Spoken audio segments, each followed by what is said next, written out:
Good morning, good morning. Is everyone getting that Friday feeling? Because you should, because you're here and it's Friday and it is a beautiful world that we are living in. Yes, you are very correct. This is not my apartment room. In fact, it's nothing like my apartment room. The fact that it's not a room. I'm outside. Why is she filming outside? You ask intriguing questions, Mr. Bond. If you follow me on Facebook, Twitter or Instagram or anything, anywhere in the big world web of wideness, then you'll know that I'm in Byron Bay. Well, New Brighton, not Byron Bay. Just a little bit outside. And this is actually where I first couch surfed, and I'm back because I knew I wouldn't be away from paradise for too long, and I thought this is the perfect opportunity for me to discuss couch surfing with you guys. I thought that this would be a great opportunity to give you another little travel update of sorts and really tell you where I'm at and my kind of struggle to find work. I think that's really important that you guys know. My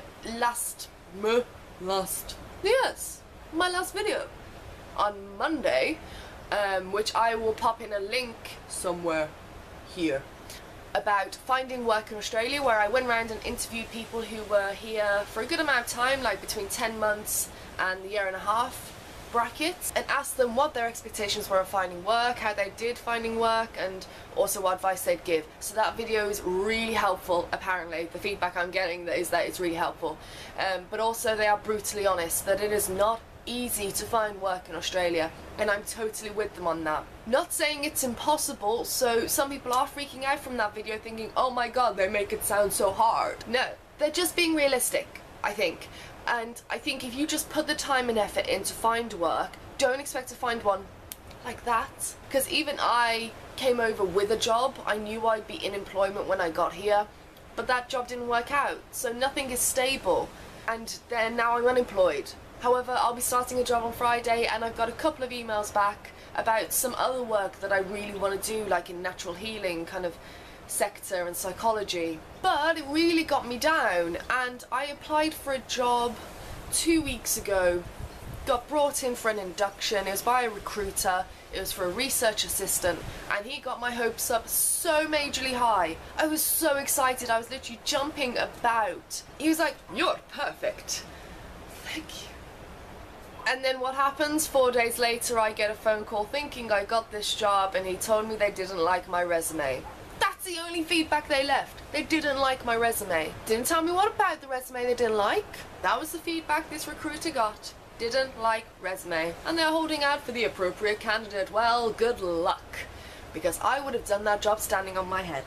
I'm sorry, I thought there was a bug crawling across me because I'm in a beach house at the moment, and this is where I saw my first huntsman spider, and this place is just stuff everywhere. I went into the bedroom and there was a bird just sat there. Morning. Would have been so cool if you had a little cup of coffee into that. Morning. Or I could do with some coffee. Do you want to have a coffee break? I feel I could be more buzzed. I wish to be more buzzed. For you, obviously. Let's take 5. You go get your choice of beverage. I'll get my second choice of beverage, which is coffee, and we'll meet back here and we'll continue the shenanigans. Bring me back a biscuit. The kettle is boiling, and I have no time to wait for kettles. I can hear it. Listen, are you listening? So yeah, I was really gutted, and that kind of like threw me back. I kind of fear sometimes maybe they looked at my visa and kind of look, we can't employ her for more than 6 months, because that's a really annoying thing about these bloody working holiday visas. You cannot stay with one employer for more than 6 months. So if you're going to work in a coffee shop, say you've got a really sweet little deal as a barista, and you really like it there, it's the perfect hours for you, you're earning your money, and you want to do more than 6 months, it's like the Australian government are forcing you to be unemployed. Hold that thought. My kettle's boiled. Well done, kettle. Bravo. I can still hear that flaming bird in the back. The bird is still in the bedroom. I know this because I can hear it. Do you have your tea or coffee? How is it? Do you take sugar? I take 2. Just in case I come round to your house one day. That might be a bit terrifying. Hello! I won't do that, I promise. Absolutely promise. So yeah, basically, I was really just kind of freaking out, like, what do I do? what if I run out of money? And yeah, it's a very stressful week. I actually will start a job on Friday, which is commission-based. I promised myself not to take a commission-based job, but I need work, and it's very casual hours, so I thought, well, it's better than sitting at home earning zero. At least I could go out and earn something. I also kind of wanted to talk to you a bit about couchsurfing. Like I said, I'm back here, and this is where I first couchsurfed, and it'll always bring back amazing memories. The wonderful host says I'm always welcome whenever I want, which is amazing. It's not far from Brisbane. He was nice enough, because I couldn't afford the coach, for me to just use my Go card and get on the train down to Varsity Lakes, and he came and picked me up. It's like a 45-minute ride for him.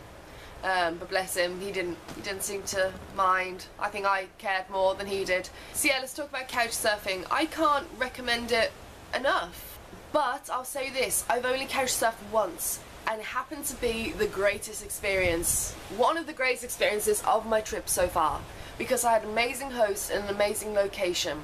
If you're a guy, from what I've heard, it is extremely difficult for you to couchsurf compared to a woman.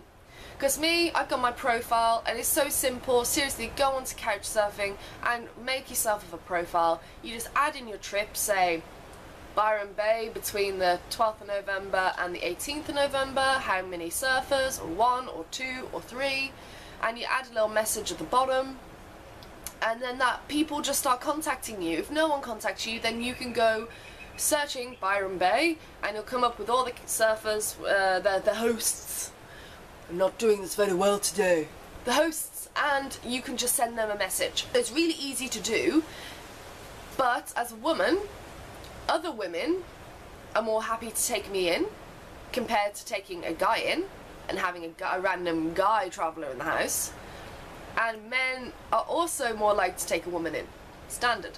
Pretty obvious reasons. On that note, I am going to kind of put out an announcement there, because correcting myself before I even start, Matt and I were discussing in the 45-minute car ride back to Byron last night, darling, and we were talking about couchsurfing in general and people's experience of it. And he said, jolly old chap, he was like, some people have had bad experience, and I was like, oh, I've never met them, I've never met these people. So what I would say to you is, if you've had a bad experience, write a bad review. Matt had a really good idea. Just put a full stop. You don't have to even write like, he was creepy, he did this, she was like this, she was an ultimate bitch. Just put a full stop, but put that negative mark on their profile. Because what I look for when I couch surf, and which I'll be doing a lot of up the coast once I leave Brisbane later next year, is I look at the ratings. And there are very rarely bad ratings on people's profiles. There are either no ratings or loads of good ones. So if you have had a bad experience, especially women, with creepy guys, put it on there for us, for every other female traveller, especially us travelling alone, so we know not to go with them. The more everyone does this, the better, because then we can all learn from each other. And if there is a real weirdo and a real creep out there somewhere lurking on couchsurfing, then we need to get him off. Or we need to get her off. So that's all I'll say.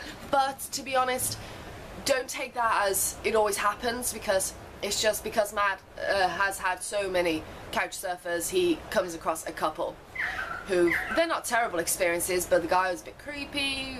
Yeah, I haven't heard any myself. Thought I'd pass on the knowledge though. Couch surfing is amazing. One thing, never hand over money when you stay at someone's place. There is a rule, and it is clearly outlined on their website that this is a free service. People put up their spare rooms, air beds and couches for free. Never get somewhere and they say, oh yeah, it's like $20 a night, is that alright if I have that? No, never give it to them. It clearly states that on the website. It is free. Not only is it free, and that's an amazing thing, but I think it's amazing that you get to meet a local. Without meeting Matt, I wouldn't have done all the amazing things. He would never I would never have got the opportunity to go and see all these amazing places. I mean, he took me to a lake where I got to swim with pelicans, for crying out loud. Pelicans! So now I realise that this video is, wow, 16 minutes long. And I'm filming on my new camera because I got my new camera through the post. I thought I would give you a bit of a tour of where I stayed, because this is, like I said, my first experience of couchsurfing. It was. I'm now a friend and just a guest in general. No, I'm not a couchsurfer now. So I thought I'd show you what kind of paradise I got let in for. And by the way, I only plan to come for 2 nights. And if you read my blog, it's in there. We'll put the link for the blog entry that I did about Byron Bay down in the description box, so go check it out.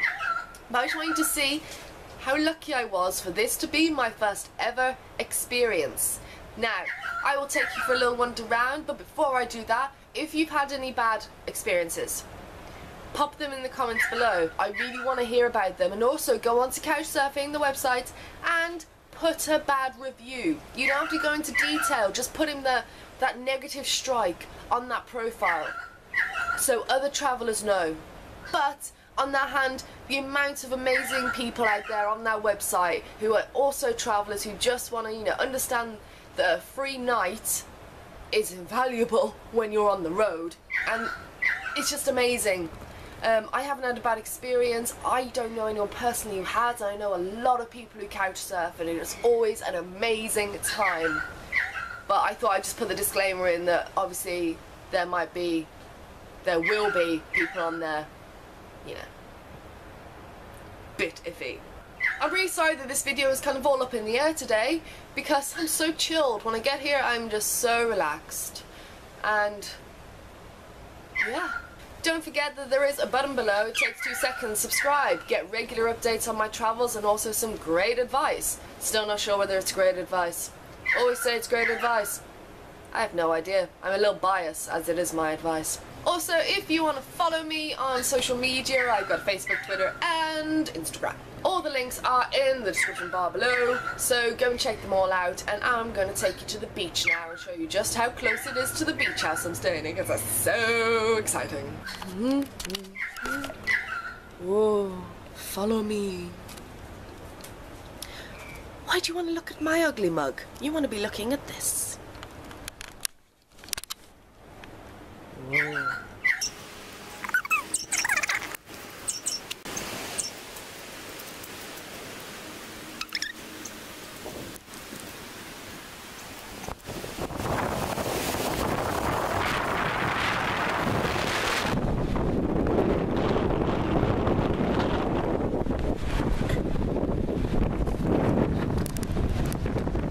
Gonna break my neck.